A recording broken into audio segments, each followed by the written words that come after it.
അങ്ങനെ Fabrizio റൊമാനോയുടെ report അനുസരിച്ച് ആൻഡ്രാക് ഫ്രാങ്ക്ഫർട്ടും ലിവർപൂളും എക്കിറ്റിക്കയുടെ കരാറുമായിട്ടൊരു ധാരണയിൽ എത്തിയെന്നാണ് പറയപ്പെടുന്നത്. എല്ലാ ലിവർപൂൾ ഫാൻസിനും കൺഗ്രാജുലേഷൻസ്. ഈ ഒരു ട്രാൻസ്ഫർ വിൻഡോയിൽ ഏറ്റവും കൂടുതൽ ആക്റ്റീവായതും ഏറ്റവും കൂടുതൽ ക്ലിനിക്കലായതും ലിവർപൂളാണ്. പ്രീമിയർ ലീഗ് കഴിഞ്ഞ ഉടനെ തന്നെ അവർ നേരെ ട്രാൻസ്ഫർ മാർക്കറ്റിലേക്ക് പോയി കെർക്കസിനെയും ഫ്രിംബോങ്ങിനെയും സൈൻ ചെയ്തു. അതുകൂടാതെ one of the best young talent വേർഡ്സിനെയും സൈൻ ചെയ്തു. ഇപ്പോഴത്തെ ഒരു സ്ട്രൈക്കറെയും സൈൻ ചെയ്യാൻ വേണ്ടി പോകുന്നു.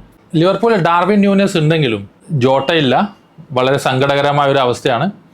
പിന്നെ ഡാർവിൻ ന്യൂനസ് ഉണ്ടെങ്കിലും എന്താ പറയുക, ഒരു 2-3 സീസൺ ആയിട്ട് പുള്ളിക്കാരൻ്റെ ആ ഒരു കഴിവിനനുസരിച്ചുള്ള ഒരു പെർഫോമൻസ് നടത്താൻ ഇതുവരെ സാധിച്ചില്ല എന്ന് പറയുന്നത് വളരെ സങ്കടകരമായ ഒരു അവസ്ഥയാണ്. അപ്പോൾ നമുക്ക് ഈ ഒരു സൈനിങ്ങിനെ ഒരു ചെറിയ രീതിയിലൊന്ന് അനലൈസ് ചെയ്താലോ. ലിവർപൂളിൻ്റെ ഏറ്റവും വലിയ പ്രശ്നം എന്ന് പറഞ്ഞാൽ സ്ട്രൈക്കിങ്ങിൽ ഒരു ക്ലിനിക്കൽ എഡ്ജിൻ്റെ ഒരു അടിയന്തര ആവശ്യം ഉണ്ടായിരുന്നു. ആർനെ സ്ലോട്ടിൻ്റെ കീഴിൽ ലിവർപൂൾ മികച്ച തുടക്കം കുറിച്ചു. 2024-25 സീസണിൽ പ്രീമിയർ ലീഗ് ചാമ്പ്യന്മാരായി, ചാമ്പ്യൻസ് ലീഗിലെ ഗ്രൂപ്പിൽ ടോപ്പായി. പക്ഷേ എന്നിരുന്നാലും റൗണ്ട് ഓഫ് 16 വളരെ യാദൃശ്ചികമായിട്ട് PSG പെനാൽറ്റിയിൽ തോറ്റു പുറത്തായി. നിർണായക നിമിഷങ്ങളിൽ സ്ഥിരതയില്ലാത്ത ഫിനിഷിംഗ് ഒരു വലിയ ബുദ്ധിമുട്ടായിരുന്നു. മുന്നേറ്റ നിലയിൽ വളരെ ശക്തമായ ആൾക്കാരുണ്ടെങ്കിലും ആ ഒരു ഫിനിഷിങ് തരാൻ പറ്റിയ ഒരു സ്ട്രൈക്കർ 2-3 സീസണിലായിട്ട് ലിവർപൂൾ ഉണ്ടായില്ല.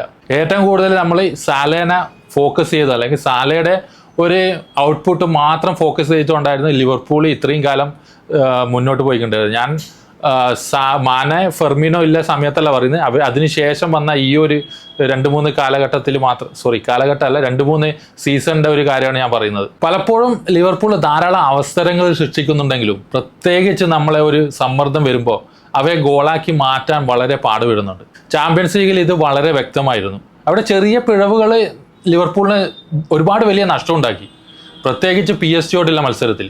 ഈ സെൻട്രൽ ഡിഫൻഡർമാരെ സ്ഥിരമായിട്ട് കൈകാര്യം ചെയ്യാം. പ്രത്യേകിച്ച് നമ്മൾ സാല, മാനെ, ഫെർമിനോ ആ ഒരു കാലഘട്ടത്തിലേക്ക് പോയാൽ ഫെർമിനോ ഒരു ഫോഴ്സ് മാനായിട്ടാണ് ഏറ്റവും കൂടുതൽ കളിച്ചിട്ടുള്ളത്. പുള്ളിക്കാരൻ ഇറങ്ങി വന്ന് പന്തെടുക്കും. അവിടെ ഒരു വലിയ ഡിഫൻഡേഴ്സിനിടയിൽ ഒരു വെപ്രാളം ക്രിയേറ്റ് ചെയ്യാൻ പുള്ളിക്കാരന് വളരെ ഫലപ്രദമായിട്ട് ചെയ്യാൻ സാധിച്ചിട്ടുണ്ടായിരുന്നു. അങ്ങനെയുള്ള ഒരു കളിക്കാരനാണ് ഇപ്പോഴും ലിവർപൂളിന് ആവശ്യം. അതായത് നമ്മളെ കളി നിയന്ത്രിക്കാൻ പറ്റുന്ന, അതായത് ഫൈനൽ തേർഡിൽ കളി നിയന്ത്രിക്കാൻ പറ്റുന്ന ഒരു കളിക്കാരൻ. ഡാർവിൻ ന്യൂനസും ദിയാഗോ ജോട്ട സങ്കടകരമായ അവസ്ഥയാണ്. അപ്പോൾ ദിയാഗോ ജോട്ടയും ഒരു സ്ട്രെയിറ്റ് ഫോർവേഡ് ആയിട്ടുള്ള ഒരു പ്ലെയറാണ്. എങ്ങനെയെങ്കിലും ചവിട്ടി ഒരു ഗോൾ നേടുക എന്നുള്ളൊരു, അത് പുള്ളിക്കാരനെ ആ ഒരു രീതിയിൽ വളരെ നല്ല രീതിയിൽ ചെയ്യുന്നുണ്ടായിരുന്നു. നമ്മളെ നിലവിലെ മുന്നേറ്റക്കാർ വ്യക്തിഗതമായിട്ട് മികച്ചവരാണെങ്കിലും ചിലപ്പോൾ ഫൈനൽ തേർഡിൽ ഒരു സ്വാഭാവിക എനർജി ഇല്ലാത്തതിനാൽ മറ്റുള്ള കളിക്കാരിൽ നിന്ന് ഡിസ്കണക്റ്റ് ആവുന്ന ഒരുപാട് നിമിഷങ്ങൾ ഉണ്ടാവാറുണ്ട്. ഒരു പുതിയ സ്ട്രൈക്കർക്ക് തടസ്സങ്ങളില്ലാതെ ടീമിൽ ലയിക്കാനും കൂട്ടായ ആക്രമണത്തെ ഉയർത്താനും കഴിയണം.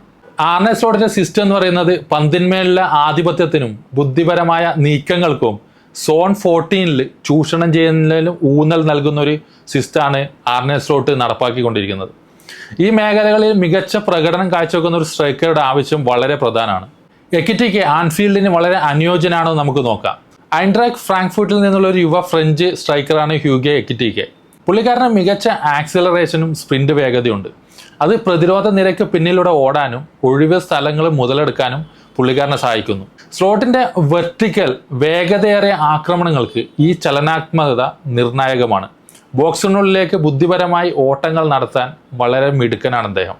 പലപ്പോഴും പ്രതിരോധക്കാരുടെ ശ്രദ്ധയിൽപ്പെടാതെ സ്ഥാനമുറപ്പിക്കാനും കഴിയും. 6 അടി 3 ഇഞ്ച് ഉയരം ഉണ്ടായിട്ടും വളരെ വേഗതയും ഡ്രിബിളിങ്ങിന് വളരെ നല്ല കഴിവുള്ള ഒരാളാണ് എക്കിറ്റിക്ക്. ഇടുങ്ങിയ സ്ഥലങ്ങളിൽ പന്ത് സ്വീകരിക്കാനും തിരിഞ്ഞ് പ്രതിരോധക്കാരെ മറികടന്ന് മുന്നോട്ട് പോകാനും പുള്ളിക്ക് ഭയങ്കര കഴിവുണ്ട്. ഇത് 1-on-1 സിറ്റുവേഷനിൽ അവനൊരു വലിയ ഭീഷണിയാക്കി മാറ്റുന്നു.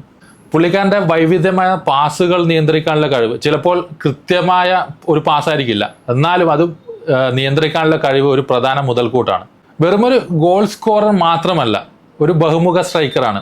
മിഡ്ഫീൽഡിലേക്ക് ഇറങ്ങി വന്ന് മിഡ്ഫീൽഡറുമായിട്ട് ലിങ്ക് ചെയ്യാനും ബിൽഡപ്പിൽ സംഭാവന ചെയ്യാനും കഴിവുള്ള ഒരു താരമാണ് എക്കിറ്റിക്ക്.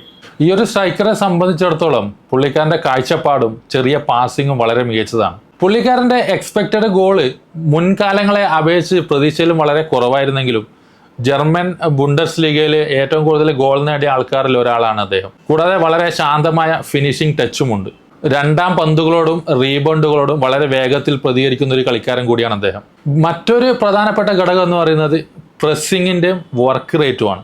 ലിവർപൂളിൻ്റെ കുറേ വർഷങ്ങളായിട്ടുള്ള പ്രധാനപ്പെട്ട മെയിൻ ഫോക്കസ് എന്ന് പറയുന്നത് പ്രസ് ചെയ്യുക, പരമാവധി വേഗത്തിൽ ബോൾ കൈപ്പറ്റുക എന്നുള്ളതാണ്. പുള്ളിക്കാരൻ്റെ മൊബിലിറ്റി ആ ഒരു രീതിക്ക് വളരെ ചേർന്നതാണ്.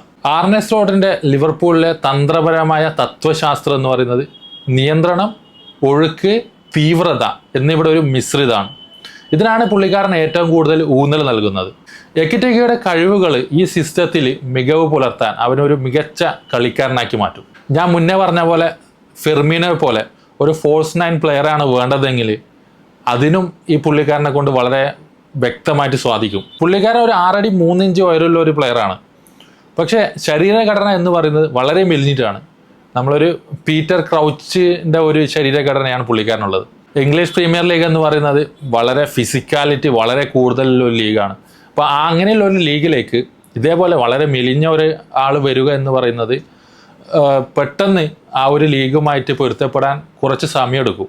ആ ഒരു സമയം എത്രത്തോളം ചുരുക്കാൻ പറ്റുന്നോ അത്രത്തോളം ലിവർപൂളിന് എന്താ പറയേണ്ട ഒരു അഡ്വാൻറ്റേജ് ആണ്. അതേപോലെ ഫ്ലോറിയൻ വിഡ്സ് ആയാലും, ഫ്ലോറിയൻ വിഡ്സും ഇതേപോലെ ഫിസിക്കാലിറ്റി ഒരുപാടുള്ള പ്ലെയർ ഒന്നല്ല. എന്നാൽ ഇത് നല്ല വിഷനും നല്ല എന്താ പറയണ്ടേ സ്കില്ലുള്ള ഒരു പ്ലെയറാണ്. അപ്പം അതിനനുസരിച്ച് നമുക്ക് ബാക്കിയുള്ള കാര്യങ്ങൾ മുന്നോട്ട് കൊണ്ടുപോകാൻ പറ്റുന്ന ഒരു പ്ലെയറാണ് ഫ്ലോറിയൻ വിഡ്സ്. പക്ഷേ എന്നിരുന്നാലും എല്ലാ ലിവർപൂൾ ഫാൻസും എന്നെപ്പോലുള്ള എല്ലാ ലിവർപൂൾ ഫാൻസിനും വളരെ സന്തോഷകരമായ ഒരു കുറച്ച് ദിവസങ്ങളാണ് കടന്നുപോയത്. എക്സെപ്റ്റ് ദിയാഗോ ജോട്ടയുടെ മരണം ഒഴിച്ച് ബാക്കിയുള്ള എല്ലാ കാര്യങ്ങളും ഒരു വളരെ വളരെ വളരെ നല്ല ഒരു കുറച്ച് മാസങ്ങളാണ് കടന്നുപോയത്.